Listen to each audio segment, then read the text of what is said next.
Students, मैं आपकी science की मैम प्रज्ञा मैम आपको परमाणु एवं अणु का पाठ पढ़ा रही हूँ। कल मैंने इसमें आपको जनरल टच दिया था, एक क्वेश्चन भी दिया था जिसका जवाब अभी तक बच्चों ने नहीं दिया है। मैं इसको आगे कंटिन्यू कर रही हूँ। तो इसमें सबसे पहले देखिए, चैप्टर का नाम क्या है? परमाणु एवं अणु, जिसे इंग्लिश में कहते हैं एटम्स एंड मॉलिक्यूल्स। परमाणु क्या है? पदार्थ की वह छोटी इकाई जो रासायनिक क्रिया में, किसमें? रासायनिक क्रिया में बिना विभाजित हुए भाग लेता है, परमाणु कहलाता है। यानी कि रासायनिक क्रिया में भाग लेगा तो विभाजित नहीं होगा। वैसे हम इसे तीन कणों में, मुख्यतः 3 कणों में विभाजित कर सकते हैं, इलेक्ट्रॉन, प्रोटॉन, न्यूट्रॉन, जो कि मैंने कल आपको बताया था। अधिकांश तत्वों के जो परमाणु होते हैं वो स्वतंत्र रूप से नहीं रह सकते, क्योंकि बहुत छोटे होते हैं, इतने छोटे होते हैं कि अरबों खरबों की उसमें तादाद में एक सुई की नोक पे आ सकते हैं। अब इसके आधार पर डाल्टन ने जो परमाणु का सिद्धांत दिया, उन्होंने क्या कहा कि सभी द्रव्य, चाहे वो यौगिक हो, मिश्रण हो एवं सूक्ष्म कण क्या होते हैं? मिश्रण, यौगिक या तत्व सूक्ष्म कणों से मिलकर बने होते हैं, जिन्हें परमाणु कहते हैं। और उन्होंने क्या किया, जो एक अपना सिद्धांत प्रतिपादित किया, उसके अंदर कुछ मुख्य बातें जो कहीं वो ये हैं: सभी द्रव्य परमाणुओं से निर्मित होते हैं जो कि रासायनिक अभिक्रिया में भाग लेते हैं।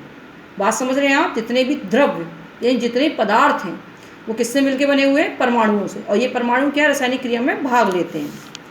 परमाणु अविभाज्य सूक्ष्म कण होता है। डाल्टन के अनुसार जो परमाणु था वो अविभाज्य सूक्ष्म कण था, जो रासायनिक अभिक्रिया में ना तो उत्पन्न होता है ना समाप्त। तो डाल्टन ने कहा कि ये अविभाजित सूक्ष्म कण। किसने कहा था? डाल्टन ने। ध्यान रखिएगा, आगे हम चैप्टर में इसको पढ़ेंगे कि ये अविभाज्य कण नहीं होता, पर हाँ, रासायनिक अभिक्रिया में बिना विभाजित हुए भाग लेता है। और ये क्या? रासायनिक अभिक्रिया में ना तो उत्पन्न होता है ना नष्ट। कहने का मतलब है, जैसे आप जानते हो, हमारे यूनिवर्स की जो एनर्जी है, यानी जो हमारे ब्रह्मांड की ऊर्जा है, वो एक रूप से दूसरे रूप में बदलती रहती है, ना तो आपकी नष्ट होती है ना ही आपकी क्या होती है? उत्पन्न होती है। उसी तरह से जो परमाणु हैं, रासायनिक अभिक्रिया में भाग लेने के बाद दूसरे में कन्वर्ट हो जाते हैं, बदल जाते हैं, ये नष्ट या उत्पन्न नहीं होते हैं।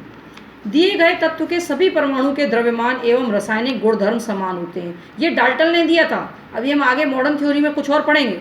दिए गए तत्वों के सभी परमाणु, यानी जो दिए गए तत्व, जैसे अगर हम कॉपर की बात करें तो कॉपर के सभी तत्व के परमाणु जो होंगे, उनका द्रव्यमान और रासायनिक गुणधर्म समान होता है। ऐसे विभिन्न तत्वों इनके अकॉर्डिंग अगर हम बात करें तो इनके अकॉर्डिंग अगर 2 अलग अलग तत्व हैं तो उन अलग अलग तत्वों के परमाणु और उनके रासायनिक भी अलग अलग होंगे। फिर विभिन्न तत्वों के परमाणु परस्पर छोटी पूर्ण संख्या के अनुपात में संयोग करके यौगिक बनाते हैं। इनका कहने का मतलब है कि जो परमाणु हैं वो क्या करेंगे? संयोग, पूर्ण संख्या यानी 1, 2, 3, 4 संयोग करके क्या बनाते हैं? यौगिक। अब आइए हम बात करते हैं रासायनिक संयोग के नियम। तो ये रासायनिक संयोग के कुछ नियम जो हैं, लेवाइस और एवं किसने दिए थे? जीजफ एल प्राउस्ट ने जो दिए नियम, 2 नियम जो दिए आपके में, 2 ही नियम हैं। नियम तो कई सारे हैं, पर आपके में रासायनिक संयोग के 2 नियम हैं। एक है द्रव्यमान संरक्षण का नियम, जिसे हम law of conservation of mass कहते हैं, और दूसरा है स्थिर अनुपात का नियम, जिसे हम लॉ ऑफ कांस्टेंट प्रोपोर्शन कहते हैं। तो द्रव्यमान संरक्षण का नियम क्या है? इसके अकॉर्डिंग, इस नियम के अनुसार किसी रासायनिक अभिक्रिया में द्रव्यमान ना तो बनता है ना ही नष्ट होता है। इसको हम आपको ऐसे समझा सकते हैं, मान लीजिए हमने कोई रासायनिक अभिक्रिया करी, ठीक है, हमने कागज़ को जलाया। बेटा हमने क्या किया? कागज़ को जलाया। तो जब हम कागज़ को जलाते हैं तो आप देखते हो कि कागज़ का भार आप तोल लीजिए और फिर उसको जला के जो राख मिले उसका भार तोलोगे तो क्या होगा? राख का भार कम होगा। तो इसके अकॉर्डिंग क्या है कि रासायनिक क्रिया से पहले और रासायनिक क्रिया के बाद जो भी चीज़ है उसका भार समान होगा। तो ये तो गड़बड़ हो गई, पर ऐसा नहीं है। जो आपने कागज़ जब जलाया तो जो ऊर्जा निकली, जो आग के रूप में ऊर्जा निकली, अगर हम उस ऊर्जा को हम द्रव्यमान में कन्वर्ट कर दें, जो ऊर्जा निकली है उसे अगर हम द्रव्यमान में कन्वर्ट करें और फिर हम राख के द्रव्यमान से जोड़ दें, तो आपका कागज़ के द्रव्यमान के बराबर हो जाएगा। कहने का मतलब है, अगर हम बंद वेसल में, यानी कि बंद बर्तन में अगर हम ये काम करेंगे, बंद बर्तन अब आप घर में मत जलाने लग जाइएगा, क्योंकि घर के बर्तन वो नहीं होते, ये केमिस्ट्री लैब के एपरेटस में होता है। तो अगर हम ये काम करेंगे तो हम देखेंगे कि जो आपका कागज़ का द्रव्यमान था वही जो उसके बाद अवशेष बचेगा और जो ऊर्जा निकलेगी उसका द्रव्यमान के बराबर होगा। फिर है स्थिर अनुपात का नियम। स्थिर अनुपात यानी किसी भी चीज़ में जो अनुपात है वो स्थिर रहेगा।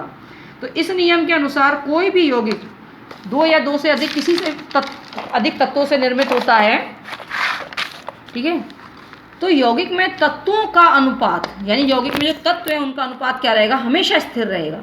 चाहे हम उसे किसी स्थान से प्राप्त करें या किसी भी विधि द्वारा प्राप्त करें या कैसे भी बनाएं, जैसे पहले हम जल की बात करते हैं। देखिए जल को प्राप्त करने के कई सारे तरीके, हम हाइड्रोजन और ऑक्सीजन को क्रिया करा के भी जल प्राप्त कर सकते हैं इलेक्ट्रिक स्पार्क के द्वारा, या हम उदासीनीकरण की क्रिया होती है जिसमें हम अम्ल और क्षार की क्रिया कराते हैं तो लवण और पानी बनता है। ठीक है, ये आगे आगे आप लोग पढ़ोगे बेटा कि जब उदासीनीकरण की क्रिया कराएंगे यानी लवण और क्षार की क्रिया कराते हैं तो अम्ल और पानी बनता है। जब पूर्ण उदासीनीकरण की हो तो जल हमें किसी भी तरह से प्राप्त हो, उसके अंदर हमेशा सूत्र क्या रहेगा, H2O। और हाइड्रोजन का जो परमाणु भार होता है वो 1 होता है और ऑक्सीजन का परमाणु भार 16 होता है। तो इस अनुसार हम लिखेंगे तो क्या हो गया H2O का 2/16।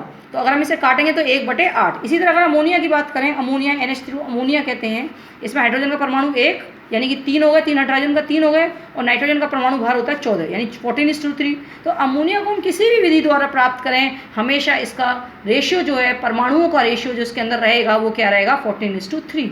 तो ये हमारा एक क्या है, हम आज इतना ही आपको पढ़ा रहे हैं बेटा। जो मैंने कल सवाल दिया था उसका जवाब अभी तक नहीं आया है। अगर आप इस तरह से ढंग से नहीं पढ़ेंगे तो आगे पास नहीं हो पाएंगे। ठीक है, हर बार प्रमोट नहीं किया जाता है। तो थैंक यू, आज के लिए इतना ही काफ़ी है।